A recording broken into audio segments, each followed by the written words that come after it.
Joining us today is Senate candidate Robert Blaha. I know you also had to go to court to get your name on the ballot. I did. So do you think there needs to be a change in this petition process? Well, if you just look at the facts, I mean, there's no question that this process is a very broken process. And I'm just glad we're on.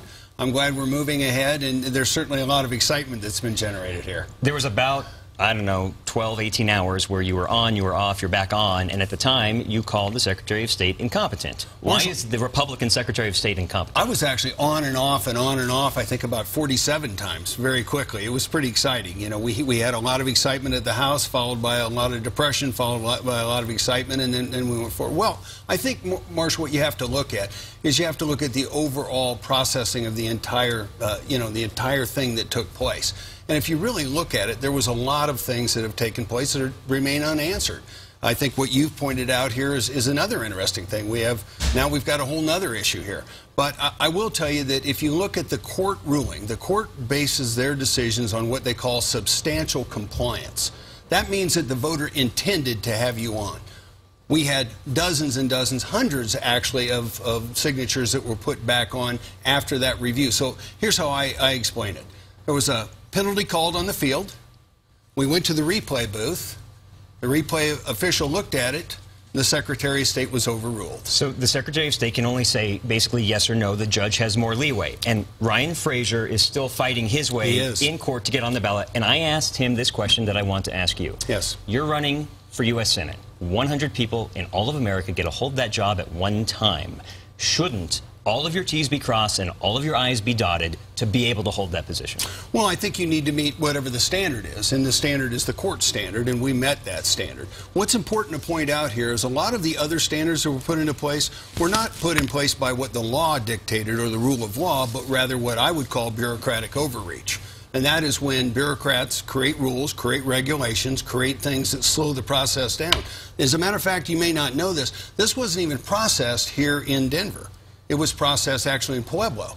So the process itself is subcontracted to a group of people, another group of bureaucratic people that work for the state in Pueblo. What's really interesting, Marshall, is if you go on their website and you do your research, if you go on their website, you won't find anything where a core competency of theirs is mentioned in petitions or processing petitions or any Q&As of 3 or 4 pages that are there talking about petition processing. So there's just a lot of unanswered questions. But, you know, I'm running against Michael Bennet, and I'm focused on Michael Bennet at this point. I did the right thing. If people want somebody that's going to be a U.S. Senator that will stand up when they see things wrong and speak out, that's what I did. Let's talk about you. You're a political outsider. You're new to this political game. Who are you, and why should Republicans support you? Well, I'm a 35-year businessman that has started a number of businesses. My wife and I and 7 kids came here, and we raised our family here. We've been in Colorado for about 23, 24 years. And we have 1 or 2 very unique things that we've done during that time. I was a big corporate guy for a lot of years, and then I got very interested in why bureaucracies did not function. What was wrong with them, and started getting into what might be called waste or Lean Six Sigma. Different terms are used, but it's finding waste and attacking waste in large bureaucracies.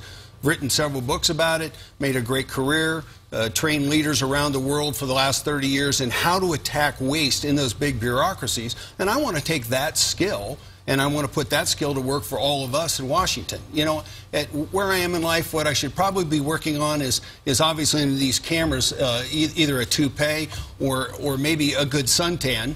And what I'm doing is I'm doing exactly what I should be doing right now with my life, and that is stand up, go to Washington, make some commitments, but maybe most importantly, when you're done serving in Washington, go home. Well, what do you stand for? What are your issues? Well, I'm I talk a lot about how to dismantle bureaucracies, obviously, but I'm a very fiscally conservative individual that has a long history of being involved in a lot of organizations, 501c3s and other things down in the Colorado Springs and in southern Colorado.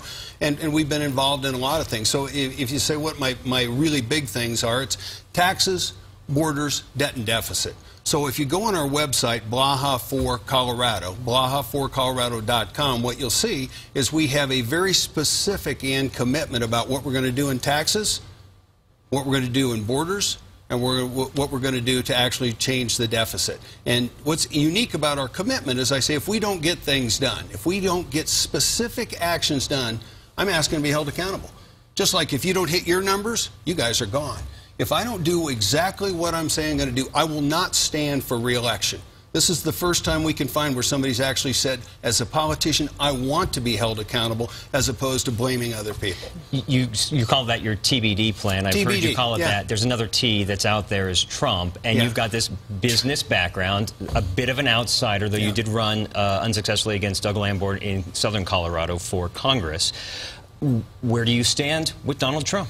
Well, you know, I'm a Republican, and I think if you're a Republican, you stand on the Republican platform, you stand and believe it. So, as you probably know, I came out early, and I think I was the only one in the whole field, actually, that endorsed anybody, and I endorsed Ted Cruz. And at the time, I said that Donald Trump had some very strong, good characteristics also. Now Donald Trump looks to be the presumptive nominee, and I will tell you this much, Marshall. If Donald Trump is at the top of the ticket, I will go out and do every single thing I can to get him elected. Because the problem that I see, from how I look at it, the problem's not in our tent, the problem's in the other tent. What do you say about the Senate vote on President Obama's Supreme Court nominee? Well, I said it shouldn't happen. You know, I think if you look at the transition that's going to take place, the seminal event that this next president, Democrat or Republican, the seminal event that this individual will have is one thing in the first 120 days. Who will be that Supreme Court nominee? And the reason that's important is because that's not a 2 or 3 year decision or a 6-year decision in the case of Senate. That's a 25 or 30-year decision. And as everybody knows, the court is now 4-4. So this will be the seminal decision, and I did not think that was appropriate with an exiting president, someone that was on kind of on the short term leaving, to actually have that. I think we leave that to the next administration, and we go from there.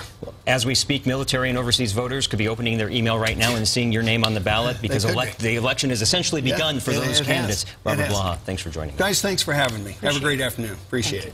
Stay with us. We'll be right back.